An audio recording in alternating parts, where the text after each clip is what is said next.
Kampung Peneleh adalah salah satu kawasan tertua di Surabaya, tempat di mana nilai gotong royong dan kebersamaan hidup begitu kuat, dan tempat di mana tokoh-tokoh nasional seperti Soekarno dan Haji Umar Said Tjokroaminoto membangun pemikiran bangsa.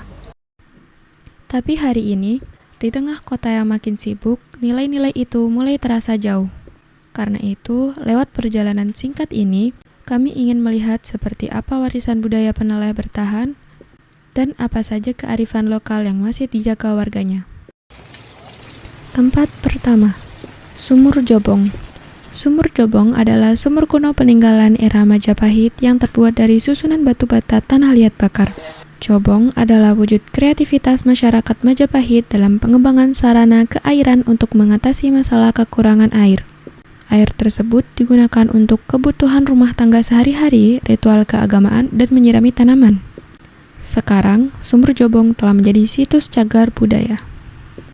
Selain Sumur Jobong, ditemukan pula artefak lain saat proses penggalian, yaitu ada fragmen keramik, fragmen gerabah, fragmen bata kuno, dan fragmen tulang.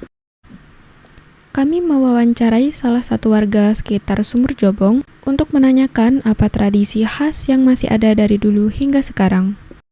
Cangkruk aja, ketemu jagongan, bahas opo, jogo kampung, itu masih terasa sampai sekarang. Ngeronda ya? Iya, ngeronda kak, ngeronda melaku, ngeronda ya, sudah dikumpul satu tempat itu aja. Dengan begitu kan warga bisa guyup gitu. Iya. Ya tanpa diperintah, tanpa ngomong sendiri. Ini sudah dari dulu. Begitulah tradisi warga Peneleh yang masih terus dijaga lewat kebiasaan berkumpul dan saling menjaga satu sama lain. Selanjutnya kami menuju Langgar Dukur Kayu. Bangunan ini merupakan musola yang terbuat dari kayu jati dan digunakan sebagai tempat ibadah serta juga tempat pertemuan antara pejuang kemerdekaan. Adanya Langgar Dukur ini menjadi bukti bahwa kegiatan keagamaan Islam telah berlangsung sejak dahulu di Kampung Peneleh. Selanjutnya, rumah lahir Bung Karno. Di rumah Bung Karno ini terdapat koleksi perjalanan keluarga Bung Karno dalam bentuk video mapping. Rumah ini menjadi tempat edukasi yang memberikan wawasan tentang kehidupan Bung Karno sebelum ia menjadi sosok besar dalam sejarah bangsa dan memperkenalkan nilai-nilai perjuangannya. Selanjutnya di Museum Haji Umar Said Tjokroaminoto. Di museum ini terdapat berbagai macam artefak, buku, dokumen sejarah, dan gambar jejak perjuangan Tjokroaminoto. Dahulu, rumah ini menjadi tempat Tjokroaminoto mengajar dan berdiskusi dengan para aktivis tokoh-tokoh nasionalis seperti Soekarno, Alimin, Musso, Suherman Kartowisastro, dan Sumaun yang juga tinggal sebagai anak kos di sana. Nilai atau tradisi apa yang paling khas dari lingkungan sekitar di Pos Tjokroaminoto? Lingkungan sekitar di museum ini ya. Iya. Nilai paling khas tentunya nilai nasionalisme ya, dan juga perjuangan dari Pak Cokro itu sendiri. Karena Pak Cokro ini kan disebut sebagai guru bangsa ya.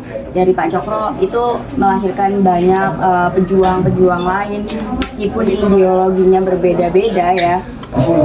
Endingnya, tapi pada saat itu mereka punya kegigihan yang sama, yaitu untuk memperjuangkan kemerdekaan.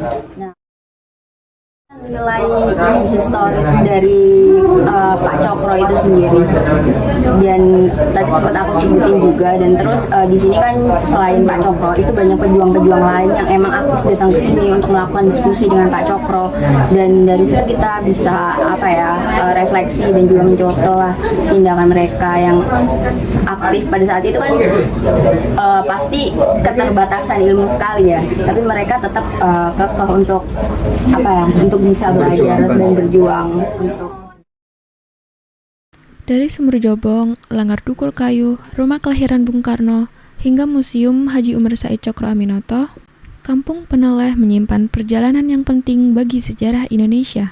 Dan lebih dari itu, warga Peneleh masih menjaga warisan nilai-nilai kebersamaan dan bergotong royong.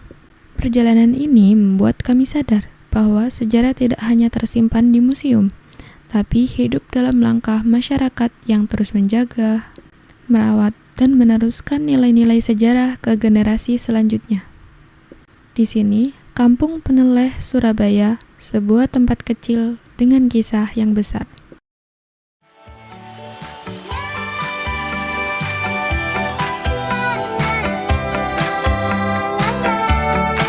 Malam minggu pukul 7 aku apel di rumahmu, ku bersiul dan bernyanyi